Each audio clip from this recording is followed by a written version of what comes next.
Welcome to Garden Wise Adventures. My name is Molly and today is a beautiful day. It's day after Thanksgiving. It's actually around 45 degrees, so it feels a little bit warmer than it has been. The ground is still frozen and I'm about a week later than I usually am in my fall cleanup. Now there's a lot of controversy in fall cleanup, so I wanted to kind of show you what I do for my fall cleanups and why I do it. Now for my front yard, I pretty much finished my fall cleanup except for the leaf cleanup, which I'm going to be doing today. And I wanted to talk to you a little bit about what I cut back and why I cut it back and why I remove the leaves rather than leave them. Now let's cover the leaves first, because that seems to be a big controversy lately about whether or not you should just leave the leaves as they fall. Let me show you kind of an overall view of my property. This is the view of my property from the street. Now, if I let the leaves stay where they fell, it might be okay, but all of these leaves are going to head to other people's properties when the wind blows. Loose leaves do not stay stationary. They blow onto other people's properties. And me being on a corner, I get everybody else's leaves. You can see the buildup right here. So I want to be a good neighbor and clean up my leaves. Plus, down at the very end down there, there is a drain. Now that drain is very important for my house. It's very important for everybody on the street, but it is especially important for my house.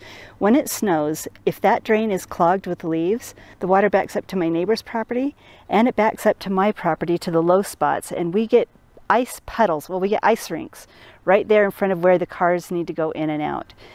Now, I do finally have a front-wheel drive car, but in the past when I've had rear-wheel drive cars, I've actually gotten stuck in my driveway because of the ice there. So I like to clean out all the leaves in the gutters so that we don't get the blocked drains, especially when there's a ton of snow and the snow is melting. Now, another reason to clean up leaves is whole leaves. You know, this amount of leaves right here is not going to be a big issue, but if you have a big pile of whole leaves, those will actually mat down and become very water phobic. So what that means is the water on top of the leaves will not be able to get through, and any moisture underneath will not be able to evaporate. And that creates stagnant conditions, which can cause rot in plants. So I definitely like to clean up my leaves.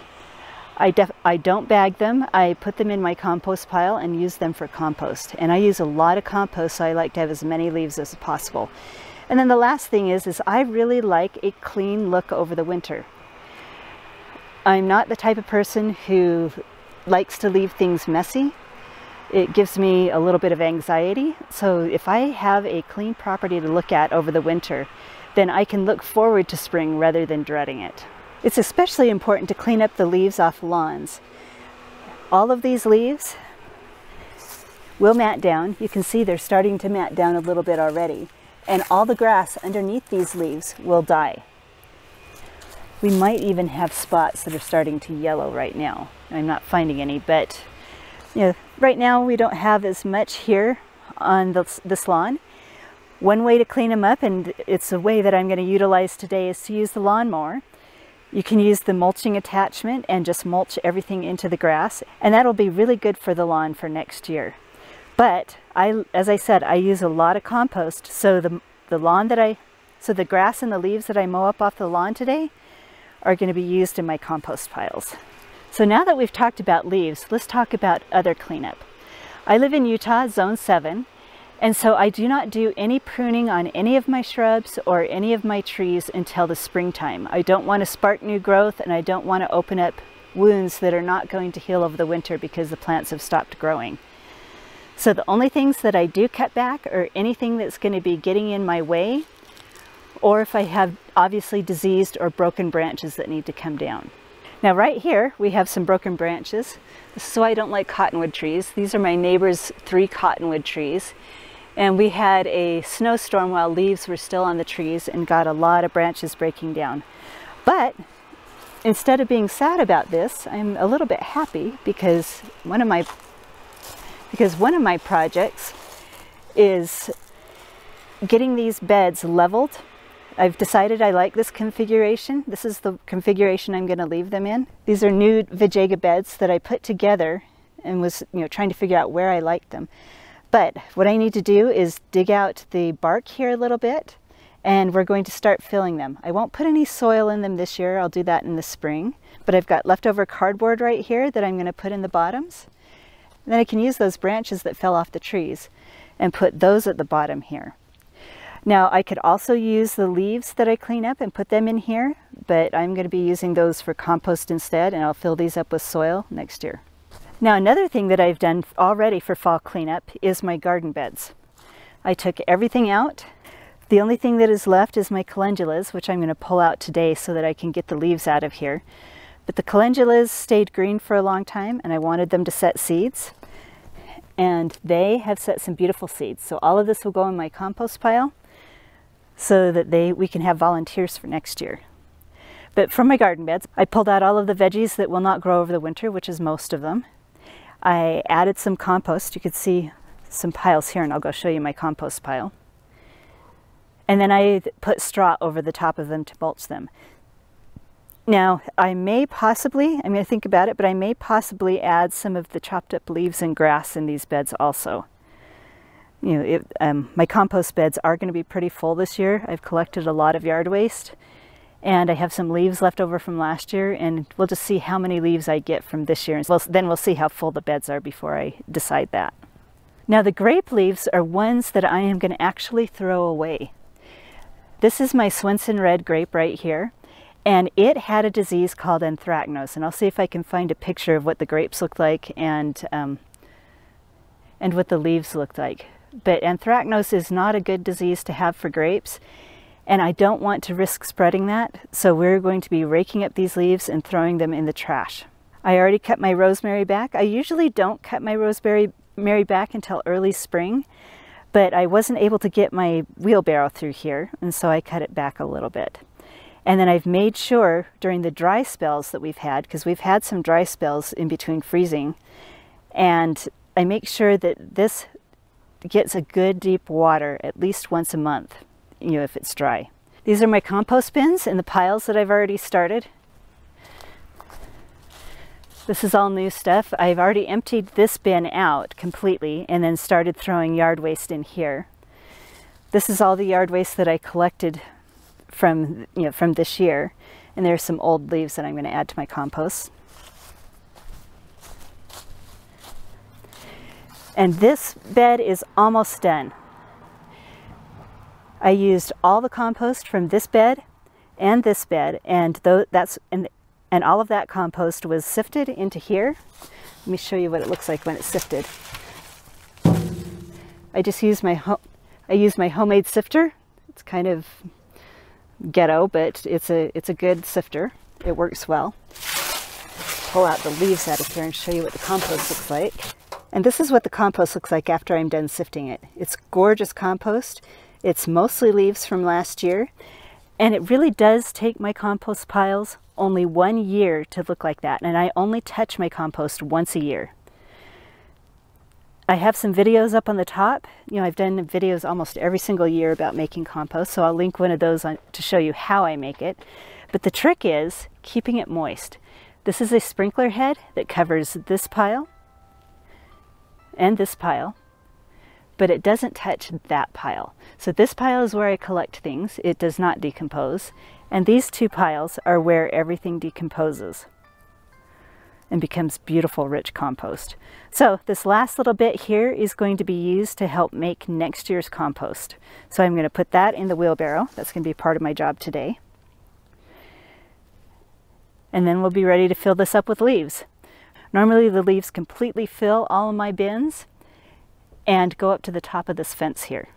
And I usually layer them with garden waste, a layer of leaves, and then I'll sprinkle a little bit of the old compost on top. And that's how I build my compost piles. The thing that takes the most time is cleaning this hill off of leaves. Now, the reason I do that is I do not want a thick, impenetrable mat of leaves building up on this hill. I want water to be able to soak into the hillside rather than rushing down to the bottom. So I do clean up the leaves. I don't clean them up out of the bushes. I clean them up around the bushes. You can kind of see how they've piled up here. Now, the last thing I want to talk about is what I cut back and what I don't cut back. Now, if I have any perennials that die to the ground, I clean those out and cut those back completely. One of those is my garden mums. That mum is cut back. Before I go on, I wanted to talk about winter wrapping.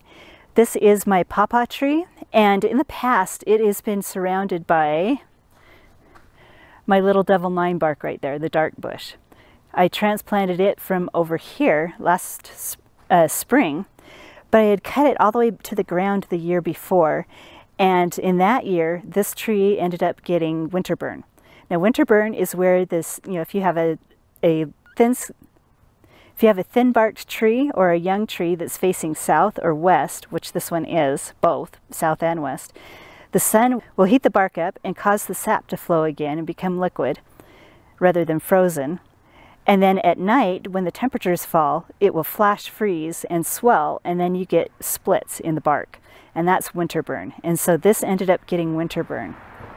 And to avoid that, we want to reflect the sun away from the trunk, so you can either paint it with white paint, or you can wrap them with white tree wrap. And so I have this wrapped with white tree wrap right here to avoid the winter burn. My Zaustenaria, and I'll show you a picture of what it looked like when it was in bloom, but it died back to the ground with the freezes and it's gone. And my sedum, which people say you can usually leave up over winter, it melted and it was looking pretty horrible, so I cut my sedum back also. Now the things that I do not cut back are obviously the lavender. I cut the flower stalks off to make it look more neat, but the lavender is left. Any of my little shrubs that don't need to be cut back, obviously I don't cut back, they'll get left. And grasses, most of my grasses I leave. So these will give beautiful winter interest. Some of my favorite for winter interest are my Mexican feathergrass, but one that I did cut back is my switchgrass. Now I cut the switchgrass back because for some reason it tends to get really messy and ugly, after the first snowfall. The snow will crush it, and for some reason it doesn't ever pop back up and look nice. Here is one sedum that I've left because it has not melted yet and it looks pretty good. And I'll probably leave these sedums also, the purple ones. They have melted, but they leave a nice pop of color. Maybe if they start looking ugly over the winter, I'll cut them back. But so far I'm just leaving them because they kind of leave a little bit of color in the landscape. Another thing that I do not cut back is my butterfly bush. Now these are dwarf. These are pugster butterfly bushes, and I will leave them and prune them back in the spring. I do cut my irises back to about this height. Another thing that I will cut back, but only halfway, is my hardy hibiscus. Now, you really have to be kind of careful with the hardy hibiscus. These branches are going to die all the way to the ground and it will grow from the base.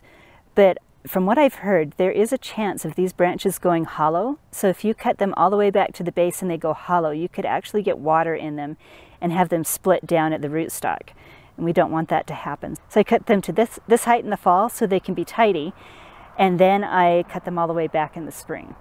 Now you can, if you don't mind a little messier look, you can leave them and not cut them back at all in the fall and then just leave them till spring to cut them back. So here's another thing that I've cut back. This used to be my catmint, and I cut that back this time of year just so it'll look tidier and so it doesn't reseed itself everywhere, because catmint does reseed itself prolifically. Another thing I leave and I don't cut back is my hydrangeas. I will cut these back in the spring, but these have a tendency to die back to the ground if we get late spring frosts. They seem pretty hardy over the winter, but it's a late spring frost when the sap rises and the buds start to swell. That's when they end up having problems. And what I like to do is just leave all the leaves on them. I leave the flower heads on them, and then in the spring I will cover them with frost cloth if we're starting to get the late spring frosts. So then when I can differentiate what is alive and what is dead, that's the point where I cut these back, and it usually ends up being around late May. So that's a list of things that I'm going to be doing today and tomorrow. Maybe I'll video a little bit of each thing that I do and show you what it looks like tomorrow when it's finished. So we'll see you tomorrow.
There we go, fall leaf cleanup done, just in time for our next storm. Now it's Monday.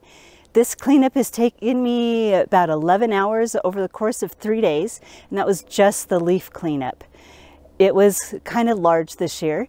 And let me talk to you a little bit more. I know I talked to you a little bit about why I clean up my leaves so well. There's a lot of people who say just leave the leaves on the ground. They'll decompose, they'll nourish the ground, and that absolutely works in some areas. But it does not work in Utah. Now the reason is, let's get into the biology a little bit of it. For any decomposition of organic matter to happen, there needs to be a couple of different things. Number one is oxygen, number two is moisture, number three is the microbial life that gets into it. You know, there's the earthworms, even things like roly-polies can help. And then there's the bacteria that are in the soil. Now on my hill back here, the people who built this house covered the entire hill with professional grade weed mat. So that prohibits the leaves from ever having contact with the soil. So that limits the microbial life. The second thing that happens is you saw how many leaves I pulled off that hill. If I left them on the hill, they would mat together, they would become anaerobic and hydrophobic and just shed the water, and it would end up being a slimy mess of just grossness. They would not decompose. Now I do have to say they probably would over the course of many years, but I pulled the same amount of leaves off that hillside every single year. So they would just end up piling up and it would just never get better. So pulling the leaves off the hill onto the lawn and cleaning them up is important. Leaves on lawns do the same thing. If you leave them on the lawn, they're going to mat, they're going to become hydrophobic and anaerobic, which means they don't let water through, they don't let oxygen in, so there's going to be no decomposition. You've taken away everything that would help with the decomposition, and it's just not going to happen. Now, if I lived in an area with higher precipitation, you know, for example, Florida or the East Coast, I could probably leave the leaves in, on the areas that are not grass. And they probably would decompose really nicely. Matter of fact, I could probably do a lot of the chop and drop I see people do. But I live in Utah, zone 6/7, and last year, my area in Pleasant Grove got maybe 3 inches if I stretched it of rain. It was a very extremely dry year. Matter of fact, the compost up in my compost bin, the bin that is not covered by the spray head, I found all of the leaves from last year had been compressed, but none of them had been decomposed. So my compost piles are a lot bigger. Now there's people who say, I don't clean up my leaves, and when I go out in the spring, they're gone. I see people blow them into the street, and I think they probably think, oh wow, they magically just disappear. Well, the wind comes and moves those leaves down to your neighbors. Being one of those neighbors, somebody else cleans those leaves up. But let's go show you the pile of leaves that I've cleaned up so far. Now we are going to have a spring leaf cleanup this year for the first time ever. I'm just going to leave these where they've fallen. The leaves over here will probably do okay, but they may get a little bit too thick because we have a lot left on the cherry tree. There's less than there was when I started this project, but they've come down.